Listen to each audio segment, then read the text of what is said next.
محلوں میں اور آپ لوگوں کی غفلت کی جگہوں پر دین کی باتیں پہنچا رہے ہیں تو میں آپ سے قسم کھا کر کہہ سکتا ہوں کہ اس سے عمل کی استعداد پیدا نہیں ہوگا۔ اگر آپ نشر و اشاعت کے ذریعے اور موبائلوں میں سے لوگوں تک دین کی بات پہنچا رہے ہیں تو میں کہتا ہوں خدا کی قسم اس سے عمل کی استعداد پیدا نہیں ہوگی۔ ہاں دینی معلومات نشر ہو جائیں گی، میں کچھ کہہ رہا ہوں۔ عمل کی استعداد پیدا کرنا دعوت کا مقصد ہے۔ دین کی بات لوگوں تک پہنچا دینا یہ کوئی تبلیغ نہیں ہے، کوئی تبلیغ نہیں۔ میں آپ سے کھل کر کہہ رہا ہوں، کوئی ملیاسا کا ملفوظ بیان کر رہا ہوں۔ آپ ملاقاتیں کر کے دین کی بات کان میں ڈال دیں لوگوں کے، ملیاسا فرماتے ہیں یہ کوئی تبلیغ نہیں ہے۔ یہ کان میں بات ڈالنا تبلیغ نہیں ہے، دل میں بات کا اتارنا تبلیغ ہے۔ اور یہ بات طے شدہ ہے، قرآن اس سے بھرے ہوئے ہیں کہ بات کے دل میں اترنے کی جگہ اللہ نے صرف مسجد کو بنایا ہے۔ مسجد کے علاوہ کوئی جگہ نہیں ہے جہاں بات دل میں اتر جائے۔ مسجد کے علاوہ کوئی جگہ نہیں۔ جو اس کے انکار کرے وہ حدیث کے انکار کر رہا ہے، جو اس کا انکار کر رہا ہے وہ محمد صلی اللہ علیہ وسلم کے طریقے تربیت کا انکار کر رہا ہے۔ میں آپ سے کھل کر بات کر رہا ہوں۔ آپ پڑھیے حدیث، قرآن کی آیت ہے حدیث کے ساتھ۔ آپ نے فرمایا کہ سارے ایمان والے مسیح کی آباد کرنے والے ہیں۔ اس آیت کے ساتھ حدیث کو بیان کیا آپ صلی اللہ علیہ وسلم نے فرمایا جس کو تم مسیح میں کثرت سے آتے جاتے دیکھو اس کے مومن ہونے کی گواہی دے دو کہ ہاں یہ مومن ہے۔ انصاف ہوا۔ تو میں نے عرض کیا کہ اصل تربیت مقصود ہے، اصل تربیت مقصود ہے۔ گشت کا موضوع دین کی بات پہنچانا نہیں ہے، گشت کا موضوع ہے مسجد کے ماحول میں کسی طرح مسلمان کو پہنچانا۔ گشت کا موضوع ہے اس لیے کہ آپ صلی اللہ علیہ وسلم کا یہ معمول تھا کہ آپ صلی اللہ علیہ وسلم نئے آنے والوں کو مسجد کے ماحول میں رکھا کرتے تھے، نئے آنے والوں کو مسجد کے ماحول میں رکھتے تھے۔ وقت ثقیف آیا، انہوں نے کہا کہ ہم اسلام قبول کریں گے لیکن نماز نہیں پڑھیں گے، نماز نہیں پڑھیں گے، روزہ نہیں رکھیں گے، زکوٰۃ نہیں دیں گے، جہاد نہیں کریں گے، اپنے بتوں کو نہیں توڑیں گے۔ اسلام آج کل کے مسلمان کی طرح وہ بھی چاہتے تھے کہ ایسے ہو جائے کچھ کہ ہم مسلمان تو ہوں لیکن فرائض کا عمل نہ کریں۔ آپ نے فرمایا کہ انہیں مسجد میں رکھو، انہیں مسجد میں رکھو، ان کا خیمہ مسجد میں لگاؤ، ان کا مسجد میں رہنا ان کے دل کو اسلام کے لیے کھول دو۔ یہ حدیث ہے۔ انہیں مسجد میں رکھا گیا، نماز پڑھتے ہوئے دیکھا، نماز کا شوق پیدا ہو گیا، روزہ رکھتے ہوئے دیکھا لوگوں کو، روزے کا شوق پیدا ہو گیا، زکوٰۃ دیتے ہوئے دیکھا لوگوں کو، زکوٰۃ دینے کا شوق پیدا ہو گیا۔ سیتصدقون، ان قریب یہ زکوٰۃ دیں گے، تم دیکھنا، اور یہ ان قریب اللہ کے راستے کی میں نکلیں گے، محنت کریں گے، تم دیکھنا۔ انہیں مسجد میں رکھو۔ آپ نے یہ کیوں نہ کہا انہیں دین بتا کے چھوڑ دو تاکہ یہ بتا دیں دین کیا ہے، پھر یہ عمل کریں نہ کریں، کریں گے ان کی مرضی ہے نہ کریں ان کی مرضی ہے؟ نہیں، ایسا نہیں ہے۔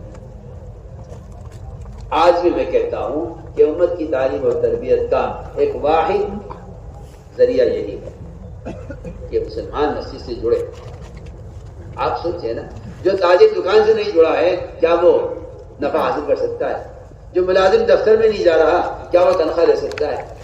جو زمیندار زمیندارہ ہی نہیں دیکھ رہا ہے کیا وہ غلہ حاصل کر سکتا ہے؟ تو جس آدمی کا مسجد تعلق نہیں کیا وہ ہدایت حاصل کر سکتا ہے؟ تو میری بات کی طرف توجہ دیں۔ ہمارے یہاں گشت کا اصل موضوع ہے کسی طرح دعوت دے کر مسجد کے ماحول میں لانا، یہ گشت کا موضوع ہے۔ کسی طرح دعوت دے کر مسجد میں آتا ہے، جو آدمی مسجد کی طرف چل کر آتا ہے اللہ اس کی طرف دوڑ کر آتے ہیں۔ بتائیے تو صحیح، اللہ کے بندوں، اللہ کو اس کے بندوں کے متوجہ کرنے کا اس سے بڑھ کر کوئی اور ذریعہ نہیں ہے کہ آپ اللہ کے بندوں کو اللہ کی طرف لے آئیں۔ جو گشت میں آپ کے ساتھ مسجد کی طرف چل کر آ رہا ہے، اللہ کی قسم اللہ اس کی طرف دوڑ کر آ رہے ہیں۔ حدیث ہے من اتانی ماشیا اتیتہ ہرولۃ، حدیث ہے۔ اس لیے یہ بات پورا مجمع طے کر لے، لیکن نماز پڑھنے والے کے ذمہ فرض ہے، نماز پڑھنے والے کے ذمہ فرض ہے کہ وہ اپنے پڑوسی بے نمازی کو اپنے ساتھ نماز کے لیے لے چلے۔ سن لیں میں کیا کہہ رہا ہوں؟ نماز پڑھنے والے کے ذمہ فرض ہے کہ وہ اپنے ساتھ اپنے پڑوسی دکاندار کو بھی لے چلے، وہ اپنے ساتھ اپنے مکان کے پڑوسی کو بھی لے چلے. کیونکہ علماء نے لکھا ہے ایک آدمی نماز پڑھتا تو ہے لیکن دوسروں کو نماز پر آمادہ نہیں کرتا، یہ نماز پڑھنے والا گناہ گار ہے. میں کیا کہہ رہا ہوں؟ نماز پڑھنے والا گناہ گار ہے. کیوں؟ اس لیے کہ نماز پڑھتا تو ہے لیکن دوسروں کا نماز پر آمادہ نہیں کرتا. آپ نماز کی فضیلت کتاب چھاپتے ہیں، آپ نے نماز کا علم پہنچایا ہے، نماز کی دعوت نہیں. آپ نے لوگوں کو نماز کی اہمیت کا علم دے دیا ہے، آپ نے نماز کے پڑھنے کا طریقہ آپ نے شائع کر دیا ہے، لیکن آپ نے دعوت نہیں دی ہے. کیونکہ دعوت دینا یہ ہے کہ آپ ایک بے نمازی کو نماز پر آمادہ کرو. تو میں نے بات عرض کی ہے کہ ایمان کے بعد جو سب سے بڑا فریضہ ہے نماز. ہماری نماز کا کمال اس میں ہے کہ ہم دوسروں کو نماز پر آمادہ نہیں کریں. اپنی ذات سے بھی نماز پر ہمیں 3 اعتبار سے محنت کرنی ہے. 3 طرح سے نماز پر محنت کرنی ہے. پہلا کام نماز سے کامیابی کا یقین پیدا کرنا. اس یقین کا پیدا کرنا اس لیے کہ آدمی بیٹھا دعا مانگتا رہے کہ اللہ مجھے نماز پر یقین دے دے، مجھے نماز پر یقین دے دے. میں کہتا ہوں کہ اس کی عملی مشق ہے، وہ یہ ہے کہ آپ نماز پر یقین لانے کے لیے اور نماز کو یقینی بنانے کے لیے آپ سب سے پہلا قدم یہ اٹھائیں کہ آپ کسی بھی بڑے سے بڑے کام میں مشغول ہوں، آپ اپنے یقین کو شکل سے عمل کی طرف، دکان سے نماز کی طرف اپنے یقین کو بدلنے کے لیے آپ اس کی مشق کریں کہ نماز کی اذان کی آواز سنتے سارے کام کریں. آپ ایسا کیوں کر رہے ہیں؟ کبھی اس لیے کر رہا ہوں کہ میرا یقین اصل میں دکان پر ہے. نماز پر یقین لانے کے لیے مجھے اپنے دنیا کے کام کو ادھورا چھوڑنا پڑے گا.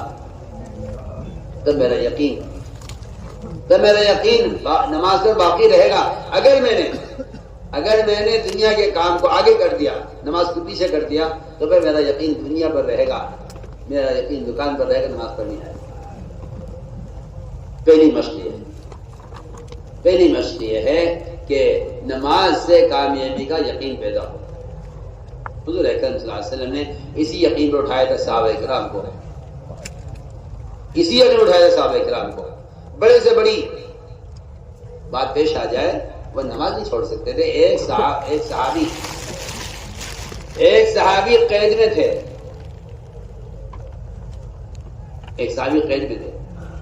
جیلر ان کو پانی دیا کرتا تھا پینے کے لیے اور بہت تھوڑا سا پانی دیتا تھا، بہت تھوڑا پانی. وہ پانی یا کرتے تھے، باقی کی ضرورت کے لیے پانی ملتا نہیں تھا. ان کو جیل میں غسل کی حاجت پیش آ گئی. وہ پریشان کہ یا اللہ مجھے غسل کرنا ہے اور مجھے نماز پڑھنی ہے. انہوں نے جیلر سے کہا مجھے پانی چاہیے. جیلر نے کہا کہ نہیں جی، پانی تو غسل بھی نہیں ملے گا، پانی صرف پینے کے لیے ملے گا، غسل کے لیے پانی نہیں ملے گا. پینے کا پانی اتنا تھوڑا ہے کہ اس سے غسل ہوتا نہیں. ان صحابی نے طے کر لیا کہ میں 2 دن پیاسا رہوں گا. 2 دن پیاسا رہوں گا. میں نے طے کر لیا اپنے دل میں 2 دن پیاسا رہ لوں گا مگر نماز نہیں چھوڑ سکتا. اس سے کہا جیلر سے اچھا تم آپ ایسا کرو، آج کا پانی کل کا پانی اکٹھا دے دو، ہم کل اس پانی نہیں مانگیں گے پینے. اور یہ فیصلہ کر لیا صاحب اپنے دل میں کہ میں 48 گھنٹے پیاسا رہ لوں گا. سنیے تو صحیح، کہاں پیاس کہاں نماز. ہم تو معمولی کام کے نماز چھوڑ دیں. ادھر اذان مغرب کی ہوئی، ادھر گاہک آ گیا. اللہ کیوں آیا گاہک؟ تمہیں رزق دینے کے لیے. تم بے وقوف ہو. تمہیں کسی جاہل نے سکھلایا ہے کہ اللہ تمہیں رزق دینے کے لیے تمہارے پاس گاہک کو لاتے ہیں. اللہ گاہک رزق لینے کے لیے نہیں لاتے. اللہ گاہک کو رزق دینے کے لیے نہیں لاتے. اللہ گاہک کو اس لیے لاتے ہیں. میں دیکھنا چاہتا ہوں میرے بندے کے یہاں اس وقت نماز مقدم ہے یا گاہک مقدم ہے. اگر یہ نماز کو چھوڑ کر گاہک میں لگ جائے تو اللہ تعالیٰ اسے اسلام سے محروم کر دیں گے اور اس کے ساتھ اللہ کا کوئی وعدہ نہیں ہے. اور اگر یہ گاہک کو چھوڑ کر نماز کے لیے آ جائے اللہ فرماتے ہیں میں اسی کا سجدہ دوں گا جہاں اس کا بغان بھی نہیں پہنچے گا. میں نے عرض کیا کہ ادھر نماز ادھر دکان ادھر گاہک آ گیا نماز سے نماز کے وقت آپ اس گاہک کو چھوڑ کر نماز کے لیے آ جائیں. یہ تو معمولی سی دکان کے لیے معمولی کام کے لیے نماز چھوڑ دے گا. اور ایک اور مرض پیدا ہوا مسلمانوں میں کہ بھائی جماعت سے نماز پڑھنا کوئی فرض تو ہے نہیں. پڑھنے کے بعد ابھی تو یہ کام ہو رہا ہے. آج کے وقت گاہک آ گیا مسجد میں اذان ہوئی آپ مسجد کی طرف جانے کو تھے اچانک گاہک آ گئے. آپ کی دکان پہ کسٹمر آ گیا آپ نماز کے لیے جاتے جاتے رک گئے. اللہ مجھے معاف فرمائے کوئی جاہل ہوگا جو آپ سے یہ کہے گا کہ بھائی دیکھو ایسا ہے کہ سود کا کام بہت ضروری ہے اور رہا جماعت کی نماز جماعت سے نماز پڑھنا کوئی تو فرض تو ہے نہیں سنت ہے اور اس وقت یہ تم کام کرو بعد میں نماز پڑھ لیں. مانا اس کا بات فرماتے وہاں صاحب فرماتے تھے کہ یہ اذان تمہیں نماز کا ٹائم بتانے کے لیے نہیں ہو رہی. اذان نماز کا ٹائم بتانے کے لیے نہیں ہے کیونکہ نماز کے ٹائم تو بہت پہلے بتا دیے گئے تھے جب نماز دی گئی تھی ہجرت سے پہلے. اذان نماز کا ٹائم بتانے کے لیے نہیں ہے. اذان تو عدالت کا سمن ہے. اذان کیا ہے بولو کیا سن رہے تمہیں کیا کہہ رہا. اذان کیا ہے اذان عدالت کا سمن ہے. اگر تم سمن پر نہ آئے تو تمہیں وہیں سے گرفتار کر لیا جائے گا. اذان کو اعلان ہے نماز. اذان کو تمہیں ٹائم بتانے کے لیے ہو رہی. اذان اللہ کی طرف سے پکار ہے. اللہ نے آپ کو اپنے گھر میں بلایا ہے. حی علی الصلاۃ حی علی الفلاح کا جو اعلان ہو رہا ہے وہ آپ کو مسجد میں آپ کو بلایا ہے. آپ اگر کسی عدالت کا سمن آ جائے آپ کو بلایا جائے اور آپ وقت حاضر نہ ہو بتائیے آپ کے خلاف وارنٹ کٹیں گے. آپ کو دکان سے گرفتار کر لیا جائے گا کہ آپ کو ہم نے بلایا تھا آپ کیوں نہیں آئے. سوچیے آپ یہ کہہ رہے تھے اذان نہیں. لوگ مسجد کی نماز ذرا سی بہانے سے چھوڑ دیتے ہیں. پوچھا گیا عبداللہ مسعود رضی اللہ تعالیٰ عنہ سے کہ ایک آدمی نماز تو پڑھتا ہے پابندی سے لیکن مسجد میں نہیں آتا کوئی عذر بھی نہیں ہے. اتنا شدید بیمار نہیں ہے کہ اس کو اٹھا کر لایا نہ جا سکے اس کو اٹھا کر بھی نہ لایا جا سکے اور ایسا کوئی عذر بھی نہیں ہے اس کو مگر وہ نماز تو پابندی سے پڑھتا ہے مگر مسجد میں نہیں آتا.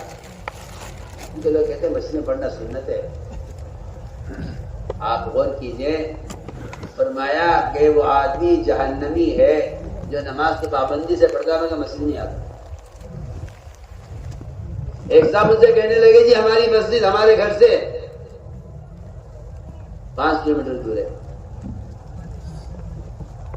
تو کیا کروں میں گھر میں پڑھ لیا کروں. میں نے کہا کیوں نبی کے بددعا میں کیوں آ رہے ہیں. کیا بددعا اللہ کے نبی کے بددعا ہے ان گھروں کی تباہی کی بددعا ہے جو مسجد کے ہوتے ہوئے نماز گھر میں پڑھتے. فرمایا کہ میرا دل چاہتا ہے آگ لگا دیں گھروں کو جو مسجد نہیں آتے نماز گھر میں پڑھ لیتے ہیں. تو مجھ سے وہ صاحب کہنے لگے کہ جی میرا گھر دور ہے. میں نے کتنا دور ہے کہ جی میرا گھر مسجد سے 5 کلومیٹر ہے. میں نے پوچھا کیا کرتے ہو. کہنے لگے جی میں ملازم ہوں.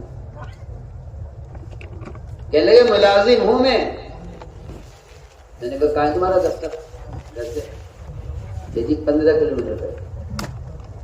سوچیے 5 کلومیٹر فاصلے پر مسجد ہے وہاں تو آپ جا نہیں سکتے. 15 کلومیٹر پر آپ کا دفتر ہے وہاں آپ صبح شام جاتے ہیں. اس نے کہا جی ایک اور بھی دفتر ہے وہاں بیٹھنا ہوتا ہے پھر وہاں سے وہاں جاتا ہوں. سوچیے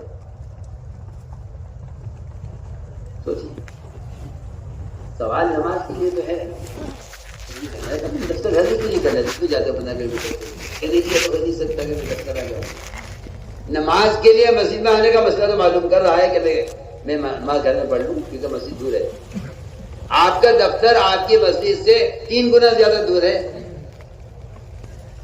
آپ کا دفتر آپ کے گھر سے 3 گنا زیادہ دور ہے. مسجد کے مقابلے میں. تو میں نے عرض کیا میرے دوستوں سے تو بات اصل یہ ہے کہ اذان تو اللہ نے آپ کو بلایا ہے مسجد میں. اللہ نے آپ کو بلایا ہے. اگر آپ آ جائیں تو پھر آپ کے لیے سارے وعدے ہیں, اور اگر آپ اس بلانے پر نہ آئے تو پھر آپ کے وارنٹ کٹیں گے. آپ جانتے ہیں سمن پہ نہ جانے کے والے کے لیے کیا مصیبتیں کھڑی ہو جاتی ہیں. میرے دوست, ہمارے گشت کا موضوع پہلا میں نے عرض کر دیا کہ ایمان کی تکمیل گشت کا موضوع ہے. دوسری بات عرض کر رہا ہوں کہ نماز کے لیے گشت ہے. نماز کے لیے گشت. بلال رضی اللہ تعالیٰ ایک ایک گھر پر جا کر نماز نماز نماز کہہ کے لوگوں کو مسجد میں لے کر آتے. اس زمانے میں جبکہ منافق کی مجال جماعت کی نماز چھوڑنے کی نہیں تھی, اس زمانے میں بھی بلال رضی اللہ تعالیٰ صحابہ پر گشت کر کے ان کو نماز کے لیے جمع کرتے تھے. آج جبکہ مسلمانوں کی اکثریت نماز چھوڑے ہوئے, تو میں نے عرض کیا پہلی مشق نماز پر یہ ہے کہ نماز پر یقین ہے. دوسری مشق یہ ہے نماز پر کہ نماز کا ظاہر ٹھیک کرو.